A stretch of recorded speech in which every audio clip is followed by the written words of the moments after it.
Choosing a college major and narrowing your career search can be challenging, even scary. And while we can't choose the right major for you, hopefully this podcast series will give you information to help you through this journey. Hi, I'm Kiara Lafitte, a multimedia production senior here at NSU. I'm also your host through this series. Over the course of this podcast, we'll be talking with professors, students, and young professionals who are teaching and working in STEAM career fields.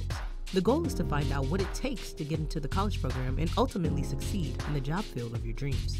Throughout the podcast, we'll learn about jobs in education, computer technology, the arts, and engineering.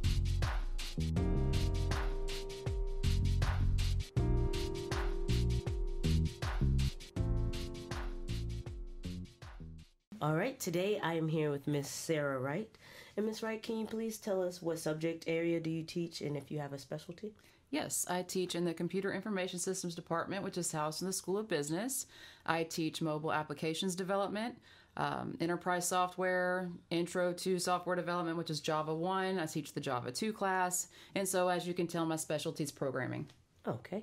So if a student wanted to come to NSU for a CIS degree, what would they be learning and what all entails with a CIS degree? Well, CIS stands for Computer Information Systems, and we have to explain a lot of times that there's a difference in computer information systems and computer science. In computer information systems, we're looking more at the application of software and not creating as much stuff from scratch, although most of our students learn how to program from, beginning to end. They learn how to do problem statements there. We teach Java and C#, and then, of course, with the mobile apps, either iOS, Swift, or the Android software development. That's just the software side. On database, we do database classes as well. Networking and systems management, where they'll learn how to plug things in, how to set up a network at a business.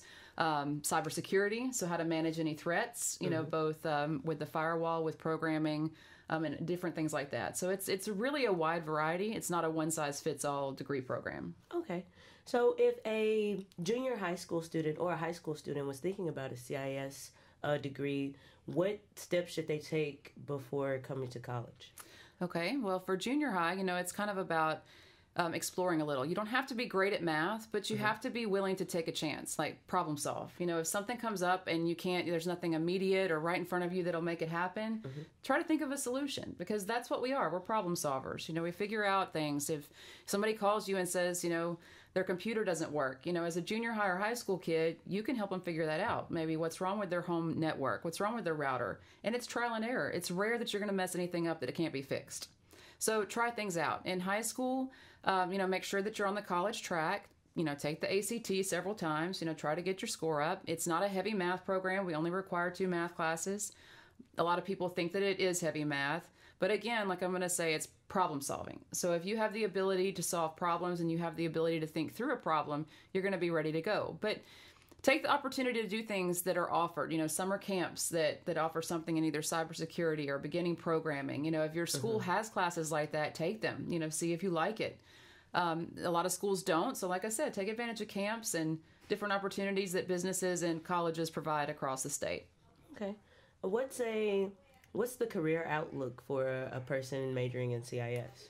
My favorite joke is that my students with a bachelor's degree get out making more money with their bachelor's degree than I do teaching them, and I have a PhD. But the truth is, there's so many jobs. There's so many jobs that they can't fill them because there's not enough students to fill it. So the career outlook is great, in my opinion. And like I said before, it's not a one-size-fits-all. You're not going to be stuck in a cubby necessarily programming or sitting in front of the computer all day. There's a lot of different types of jobs and a lot of different opportunities. We have several companies that come and recruit here. GDIT up in Shreveport, or Bossier, I should say, not Shreveport, and several other kind of local, national. I mean, our program is well thought of, well liked, and respected. And every career, no matter what it is, there's going to be something related to computers. So if you like computers, but you kind of like healthcare, but you don't think you want to be a doctor or a nurse because you just can't do that part of it, there is health information systems that's so important and so necessary to keep patient data and keep it safe and keep it secure and allow it, easy stuff for the doctors and nurses to be able to enter the data and pull it up, without problems. And any of the financial areas, accounting, business, you've always got systems, specialized software systems that they need people to help them with, help teach the workers how to use them, keep them maintained, change them up if need be. So no matter what you can think of, there's always something computer or technology related with it. Even sitting here. When I was little, I used to always help my grandma with her computer and her phone and stuff. And I thought that that would be something that I wanted to do. But my friends, they took CIS classes my freshman year, and I saw kind of how much they were struggling. But I think maybe I could go back to school for something like that. Absolutely. I feel like that's a good skill to have. Yes, absolutely. And sometimes it takes a little while to get in the groove when you take your first classes in college. So, is there anything else I didn't ask that you think I should have? I don't think so. I think we're good. I mean, CIS is just, it's a growing field, and it's something to definitely consider. No matter, like I said, no matter what your interests are, consider it. And if you decide to go into something different in college, like you were just saying, take some CIS classes. Get some of that technology knowledge. Minor in it if you want to. Something so that you have some technology knowledge to take with you as well. Okay, well, thank you, Ms. Wright. This has been an awesome interview, and thank you for coming in and telling us about the CIS. You're welcome. I enjoyed it. Thank you.